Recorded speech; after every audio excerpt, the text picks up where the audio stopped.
Hi అండి, అందరికీ నమస్కారం. Welcome to Shivangi vlogs. ముందు వ్లాగ్లో చూశారు కదా, మేము తలుపులమ్మ లోవకి వచ్చామన్నమాట ఈ సండే.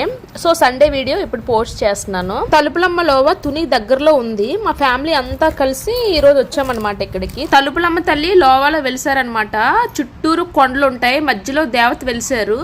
ఈ తలుపులమ్మ తల్లిని లోవా తల్లి అని కూడా పిలుస్తారంట. నేనైతే ఈ టెంపుల్ కి రావడం ఫస్ట్ టైం అనమాట. మేము అక్కడ వైజాగ్ లో 6:30కి స్టార్ట్ అయితే ఇక్కడ లోవా తల్లి దగ్గరికి వచ్చేసరికి 9 o'clock అయింది. కొండ కిందన ఆగి టిఫిన్ చేసేసి కొండపైకి వచ్చి రూమ్ సెట్ చేసుకొని అంతా చేసేసరికి 10 అయిందనమాట. సో ఇప్పుడు మేమైతే కోడిని పూజించడానికి రెడీ చేస్తున్నాము. కాలుకి పసుపు రాసి మొత్తం అంతా రెడీ చేసుకున్నాం అనమాట. మాకు వైజాగ్ కింద దగ్గరలో ఇలాంటి టెంపుల్ ఉందని నాకు ఫస్ట్ టైం తెలిసింది. లోవా తల్లి దగ్గరికి చాలా దూరం నుంచి చాలా మంది వస్తున్నారు. మీకు నెక్స్ట్ వీడియోలో చూపిస్తాను ఎంత క్రౌడ్ ఉందో. సండే కదండి, ఇంకా చాలా మంది వచ్చారు.